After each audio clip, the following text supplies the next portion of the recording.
కూటమి ప్రభుత్వం పనితీరు వచ్చి 11 నెలలు అవుతుంది కదా, ఎలా అనిపిస్తుంది? ఎందుకు లేదు? కాదు కాదు కాదు గతంలో ఎలా ఉంది, ఇప్పుడు ఎలా ఉందండి? గతంలో బ్రహ్మాండంగా ఉంది. ఏముంది దీంట్లో? రేట్లు ఉండవు వడ్డకి, ధాన్యం కొనేవాడు ఉండడా? ఎందుకు ఇది?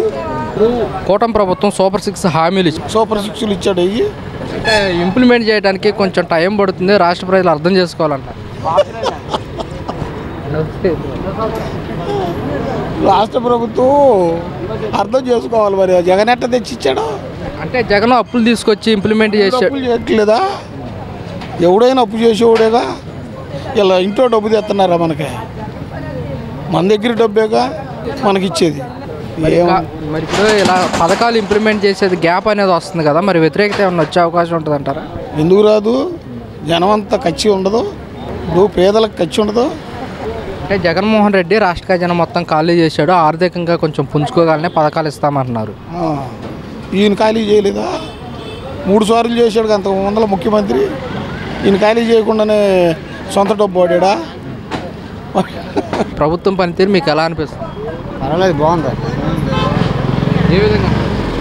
ఏ విధంగా అంటే మరి ఇంకా అమ్మఒడి పథకాలు అవి ఇవ్వలేదని దానివల్లే జనాలకు చిన్న ఇబ్బంది కలిగింది, కానీ బాగుంది.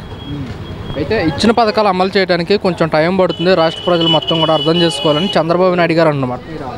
అర్థం చేసుకున్నారు కానీ కొంతమంది ఉడుకులు పడతారు కదా, లేని వాళ్ళు పేదోళ్ళు అసలు, దానివల్ల ఇబ్బందులు జనానికి. ఎలా ఉన్నాయి పనుల తీరు మీకు? ఎలా ఉన్నాయి? పనులు ఉన్నాయా? పనులు బాగానే ఉన్నాయి. అంత ప్రభుత్వం కూడా బాగా నడిపిస్తారు. ఇన్నాళ్ళలాగా పెద్దగా గొడవలు దెబ్బలాట్లు అవి లేవు. అతను ఉన్నప్పుడైతే చిన్న అచ్చులు గిచ్చులు గొడవలాంటి ఇప్పుడు అలాంటి చేయట్లేవు. గవర్నమెంట్ ఇచ్చే పథకాలు తీసి పక్కన పెట్టండి, కార్యకర్త అనేవాడికి పనిచేసిన వాడికి న్యాయం అనేది లేదు. ఇప్పుడు ఈ కూటమి ప్రభుత్వంలోనే కార్యకర్త అనేవాడు జెండాలు మోయటం వరకే, వాడికి ఎటువంటి మేలు చూకూరటం అనేది జరగట్లా. స్ట్రైట్ ఫార్వర్డ్ ఐటీడీపీ ఆర్ఎస్ నేను రాసుకో. కార్యకర్తలకు భరోసా ఇవ్వాలంటారా? అది వాళ్ళు చెప్పుకుంటానే సరిపోతుంది నాయకులు. కార్యకర్త దగ్గరికి వచ్చి తిరిగి అన్ని పని చేయట్లే. కూటమి టీడీపీ ప్రభుత్వం అంటేనే కార్యకర్తలకి వెన్నంటి నడిపించేది, అలాంటిది మీరు భరోసా లేదంటారు? లేదు, భరోసా లేదు. గతంలో ఎలా ఉండేది? 14 ఆ టైంలో టీడీపీ గతంలో అయినా అప్పుడు నాకంత అవగాహన లేదు. పెద్దవాళ్ళు చెబుతూ ఉంటారు టీడీపీలో అనేది కార్యకర్తలకి సరిగ్గా పట్టించుకోరు అని అనేవాళ్ళు. అయినా కానీ మేము టీడీపీలోనే కొనసాగుతున్నాను నేను ఇప్పుడు కూడా. కానీ ఇప్పుడు తెలిసింది మనకి, కార్యకర్త అనేది జెండా మోయటం వరకేను, ఏదన్నా మనకు అవసరం వస్తే మనకి ఉపయోగపడదు అని. ఇదివరకంటే బయటకు వచ్చి మాట్లాడే రోజులు కూడా కాదు. ఇప్పుడు ప్రశాంతంగా ఎవరి పని వాళ్ళు చేసుకున్నారు. పథకాలు చంద్రబాబు ఎవరికేమి ఇవ్వసరలా, పని ఉండి ఎవరి పని వాళ్ళు చేసుకుంటే చాలు. పథకాల గురించి ఎవరో లేని వాళ్ళు ఆలోచిస్తారు, కానీ మధ్యతరగతి పథకాల గురించి అయితే ఎవరో ఆలోచిస్తారు. ప్రశాంతంగా పోతున్నారు.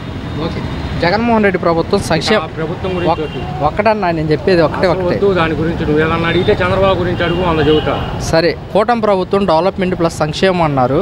డెవలప్మెంట్ ఏ విధంగా ఉన్నారు? డెవలప్మెంట్ కమ్మగా రోడ్లు వేశారు. ఇప్పుడు మనం 10 సార్లు విజయవాడ వెళ్తే ఇప్పుడు 4 సార్లు కారు రిపేర్కి వెళ్ళేది, ఇప్పుడు 100 సార్లు వెళ్ళినా రిపేర్కి రాదు. చక్కగా రోడ్లు వేస్తున్నారు, అంత డెవలప్మెంట్గా ఉంది. ఇసుక ఊరకనే వేస్తుంది. ప్రతి కాపీ మేస్త్రి పని ఉంది, పని చేసుకుంటున్నారు, ప్రశాంతంగా ఉంది. తాగే వాళ్ళకి కమ్మని ముందు దొరుకుతుంది. అంతకంటే ఇంకేం కావాలి? ఇప్పుడు సీఎం గారు అమరావతి పూర్తి చేస్తామంటున్నారు. అమరావతి కనుక పూర్తి అయితే యువతకు కానివ్వండి, ప్రజలకు కానివ్వండి ఎలా ఉండబోతుంది? బాగుండిద్ది. ఇక్కడే ఉద్యోగాలు వస్తే మన కళ్ళ ముందర మన పిల్లలు ఉండి ఉద్యోగాలు చేసుకుని ఇక్కడి నుంచి వెళ్తారు. అదే ఎక్కడో బెంగళూరులో ఉంటున్నారో, అక్కడ చేస్తున్నారో లేదో, అక్కడ చాలా ఇబ్బందులు ఉన్నాయి. అదే ఇక్కడ మన ఇంటి దగ్గర నుంచి అయితే రోజు వెళ్తారో ఇక్కడే చేసుకుంటారు. 10 ఏళ్ళకి కాకపోతే 15 ఏళ్ళకైనా అయ్యిద్ది అమరావతి. ఇప్పుడు ఏది అవ్వదు కదా. ఇప్పుడు సేమ్ గవర్నమెంట్ ఉంటే ఈ పాటికి అయిపోయేది. చాలా ఇక్కడే చేసుకునేవాళ్ళు. గవర్నమెంట్ మారంగానే రాజధాని అదే ఇది అంటున్నారు. వైజాగ్ అన్నాడు, ఆయన ఒక రాయి కూడా పెట్టలేదు. ఇక్కడ చంద్రబాబు చేసి చూపిస్తున్నాడుగా, అంతకంటే ఇంకేం కావాలి మనకి? పనితీరు ఎలా? ప్రభుత్వమనే మరి ఆనాడు చంద్రబాబు నాయుడు గారు 53 రోజులు లోపల ఉన్నా కూడా మరి ఇవాళ ఆయన తీసుకొచ్చిన బయటికి పవన్ కళ్యాణ్ గారు మరి డిప్యూటీ సీఎంగా చేశారు ఆయన్ని. అది ప్రభుత్వం బాగానే ఉంది వ్యవహారం. అది పథకాల విషయానికి వస్తే పథకాలు అని ఆలోచించమండి. ఆరోగ్యశ్రీ అని చెప్పి జగన్మోహన్ రెడ్డి పెట్టాడు, ఆయన కుదరదండి. మరి ఇక్కడ తెలుగుదేశం ప్రభుత్వంలో మామూలుగా లేదు అసలు. అది మరి జగన్మోహన్ రెడ్డి ఏమో సంక్షేమం అన్నాడు, కూటమి ప్రభుత్వం సంక్షేమ ప్లస్ డెవలప్మెంట్ అంటున్నారు. డెవలప్మెంట్ ఏ విధంగా ఉందంటారు? డెవలప్మెంట్ ఏం లేదు అసలు. ఆయన ఎమ్మెల్యేని, మంత్రుల్ని, ఎంపీలని, సీఎం కూడా ఎంగాడు. శుభ్రంగా ఇసుక అమ్ముకో, రాళ్ళు అమ్ముకో, అన్నీ అమ్ముకో, ఏం లేదు అక్కడ. మొత్తం అమ్మేశాడు. అది తెలుగుదేశం ప్రభుత్వం ఇది. ఏమండి అది చంద్రబాబు నాయుడు. అది ఎలా అనిపిస్తుందండి కూటమి ప్రభుత్వం పనితీరు? వచ్చి 11 నెలలు అవుతుంది కదా, ప్రభుత్వం పనితీరు ఎలా అనిపిస్తుంది అంట మీ అభిప్రాయం? ఆ రోడ్లు వేసారు, ఆ డబ్బులు కూడా ఇస్తే ఆటో వాళ్ళకి, రైతులకి, అమ్మఒడి, తల్లికి వందనం ఇస్తే బాగుంటుంది. జనం నమ్మకంగా చెప్పారు కదా, జనం ఇస్తారంటే ఎవరికైనా ఆశగా అవి కూడా ఇస్తే కొద్దిగా పథకాలు తగ్గించి రోడ్లు వేస్తే బాగుంటుంది. ఇంకా చాలా రోడ్లు వేయాలి. రోడ్లు వేస్తే మెయిన్ రోడ్లు వస్తే జనం చక్కగా వెళ్తారు, బళ్ళు బాగుంటాయి, ఇబ్బంది ఉండదు, డెవలప్మెంట్ అయింది. రోడ్లు, నీరు, విద్యుత్తు, చదువు ఇవే జనం కావాల్సింది. అవన్నీ బాగా చేస్తే బాగుంటుంది. గతంలో ఎలా ఉండేది? రోడ్ల పరిస్థితి ఎలా ఉండేది? రోడ్లు గతంలో కన్నా రోడ్లు పర్లా, ఇప్పుడు పర్లా. రోడ్లు చాలా బాగున్నాయి, చక్కగా వేస్తున్నారు, గుంటలు పుడుతున్నారు, చాలా వరకు బెటర్. అది మే మాసంలో పిల్లలకి తల్లికి వందనము, జూన్ మాసంలో రైతు భరోసా వేస్తామంటున్నారు, మీరేమంటారు? మేలోనా అసలు ఈ పథకాల కన్నా డెవలప్మెంట్ చేయడం రైట్ అండి. కంపెనీలో వేస్తే 10 మందికి ఉద్యోగాలు వస్తాయి. ఈ పథకాలు పెట్టి జనాన్ని పాడు చేయటమే, జనాన్ని ఇబ్బంది పెడతాయి. పని చేయకుండా కష్టపడి సంపాదించుకుని పిల్లలు తెచ్చుకుంటారు ఎవరైనా. అసలు ఈ పథకాలు ఎందుకు? గత ప్రభుత్వం పథకాలు అలవాటు చేశారు కదా, మరి ప్రజలు జనాలను సోమరపోతం చేయడమే. డెవలప్ చేయాలా, కంపెనీలు రావాలా, రోడ్లు వేయాలా, రోడ్లు, కరెంటు, నీరు అన్నీ ఇవ్వాలా. అప్పుడు కంపెనీలు వస్తాయి, 10 మంది పోతారు, ఉద్యోగాలు వస్తాయి. చదివించాలా, చదువులు మంచి గవర్నమెంట్ స్కూల్ అభివృద్ధి చేయాలా.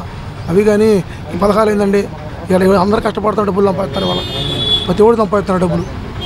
అవి ఆడ మనిషి పనికి వెళ్ళినా 1000 రూపాయలు సంపాదిస్తారు రోజుకి. ప్రభుత్వం వచ్చింది కదా, ప్రభుత్వం పనితీరు మీకు ఎలా అంటే? పనులు మాత్రం లేవండి. అది ఇంకా మనకి ఏం చేసినా ఏముండా ఉపయోగం ఏమనిపించలే. గతంలో ఎలా ఉండేది అంటారు? అంతకన్నా దరిద్రం ఉంది. అంతకుముందు పని చేసేవాడి కంటే అసలు ఇలువ ఉండేది కాదు. ఇప్పుడు అప్పులు ఎత్తున్నా కానీ అప్పులు కట్టలేని పరిస్థితి. ఎందుకంటే పనులు లేవు, బాగా ఇబ్బందిగానే ఉంది. చేతి పని వాడికి పని అంటూ లేదు. మరి పథకాల విషయానికి వస్తే ఏమంటారన్న? పథకాలు ఏం రాలా. మరి ఎవరికి ఏమన్నా ఇచ్చాడేమో, మాకైతే ఏం రాలేదు, ఏం వదలలేదు. వాళ్ళు అవి ఇచ్చాం అంటున్నారు కానీ మరి ఏమి ఇచ్చారనేది, ఎవరికి ఇచ్చారనేది మాకు అయితే తెలియదు. గ్యాస్ బండ రెండోసారి కూడా ఇంప్లిమెంట్ చేస్తున్నాము, రెండో బండ కూడా వదులుతున్నాం అనుకుంటున్నాం. ఒక్కసారి ఇచ్చారు అంతే. మీకు అమౌంట్ పడ్డాయా, తీసుకున్నారా బండ మీరు? పడ్డాయా ఒక్కసారి. మరి ఇప్పుడు చెప్పిన పథకాలు ఇంప్లిమెంట్ చేయాలంటే రాష్ట్ర ఖజానా చూస్తే ఖాళీగా ఉంది, ఇంప్లిమెంట్ చేయడానికి కొంచెం టైం పడుతుందని సీఎం గారు అంటున్నమాట, మీరేమంటారు? దానికి మనం ఏమీ చెప్పలేమండి. వాళ్ళ ప్రాబ్లాలు వాళ్ళకుండే. పోస్ట్ రాగానే చేతి పని చేసుకునే వాళ్ళకి, భవన నిర్మాణ కార్మికులకి పని కల్పిస్తారు.